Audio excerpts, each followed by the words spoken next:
5 வருஷம் ஒண்ணுமே பண்ணல திமுக ஆட்சியில். எதுவுமே செய்யல. கலெக்டர் புது பில்டிங் கட்டி கொடுத்தோம், எஸ்பிஎஸ் புது பில்டிங் கட்டி கொடுத்தோம், மாநகராட்சி பில்டிங் கட்டி கொடுத்தோம்.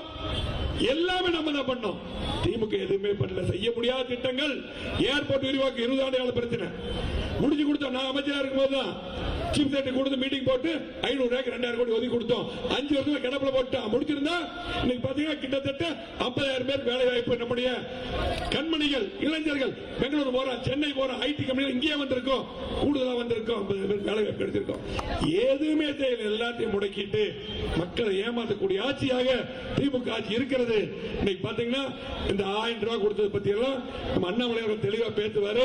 1000 ரூபாய், 2000 ரூபாய், 3000 ரூபாய், 5000 கொடுத்து ஏமாத்துறது பத்தி எல்லாம் அவர் பேசுவாரு. திமுக ஆட்சியை பொறுத்தளவுக்கு சட்ட ஒழுங்கு எப்படி இருக்குது? பெண்களுக்கு பாதுகாப்பு இல்ல. ஆகவே எந்த காரணத்துக்கும் திமுக மக்கள் ஓட்டு போட தயாராக என்ன பண்ணாலும். ஆனா திமுக ஆட்சியில ஒவ்வொரு குடும்பத்துக்கு என்ன நஷ்டம் என்று உங்களுக்கு தெரியும். 21 நம்முடைய ஆட்சியில் விலைவாசி என்ன, இப்ப விலைவாசி வீட்டுக்கு போய் கணக்கு போட்டு பாருங்க. ஒவ்வொரு குடும்பத்துக்கும் 5 லட்சம் 4 லட்சம் திமுக புடிங்கிருச்சு. குடும்பத்தில் கொஞ்சம் கொஞ்சமா எடுத்துட்டாங்க. அண்ணா திமுக ஆட்சி இருந்திருந்தா உங்களுக்கு 4 லட்சம் 5 லட்சம் மீதியா இருக்கு பணம். அதெல்லாம் புடுங்கிட்டு தான் 3000 4000 2000 கொடுக்கறாங்க. சிந்தித்து பார்க்க வேண்டும். அது மட்டுமல்ல, இன்றைக்கு ஏழைகள் நடுத்தர வர்க்கம் திமுக எப்ப போட்டு ஓட்டு போடக்கூடிய அரசு ஊழியர் கூட இந்த ஆட்சி வேண்டாங்கிறாங்க. அங்க மக்கள் தெளிவா இருக்கிறாங்க. ஆனா தேர்தல் நேரத்தில் எச்சரிக்கையா இருங்க. திமுக வந்து வீடியோ வந்து பொய் சொல்லுவான், டிசைனா சொல்லுவான், அவ்வளவுதான்பா.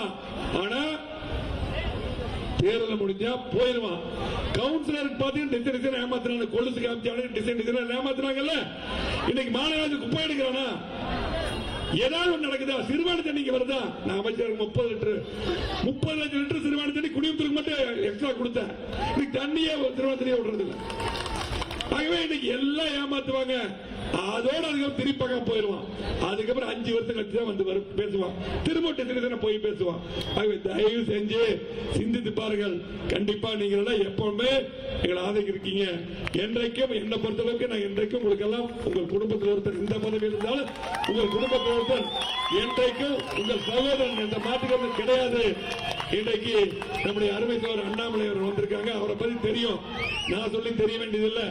ஒரு பாத்தீங்கன்னா உயர் பொறுப்புல உயர் அதிகாரியாக காவல்துறையில் இருந்து அந்த பதவி ஐபிஎஸ் அந்த பதவி வேண்டாம் என்று சொல்லி இன்னைக்கு பாரத பிரதமர் வந்து இன்னைக்கு கட்சியில சேர்ந்து மிகப்பெரிய பதவியான தமிழகத்தில் இந்த கட்சி தலைவராக இருந்தாரு. அது மட்டுமல்ல, அவர் எப்படி வேகமா வேலை செய்வார் தெரியும். அது மட்டுமல்ல, இன்னைக்கு நம்முடைய அன்பை மட்டுமல்ல தமிழ்நாட்டுடைய மக்களுடைய அன்பை பெற்றவர். அவர் வந்து பாத்தீங்கன்னா இன்னைக்கு நம்முடைய தொகுதிக்கு வந்திருக்காரு. அது மட்டுமல்ல, நாங்கெல்லாம் இருக்கும்போது அதிகமான திட்டங்கள் வர மத்திய அரசுக்கு எல்லா அமைச்சர்களுக்கு எல்லாம் நிறைய அறிமுகப்படுத்தி கொடுத்திருக்காரு. நம்ம தொகுதி மேலும் அதிகம் அன்பு வைத்திருக்கக்கூடிய அண்ணாமலை அவர்கள் அடுத்து பேச இருக்காரு. மறவாதீர்கள், நீங்கள் எல்லாம் இரட்டை சின்னத்தில் வாக்களிக்க வேண்டும். கூட்டணி கட்சி போட்டியிட்டால் அவருடைய சின்னத்தில் வாக்களிக்க வேண்டும் என்று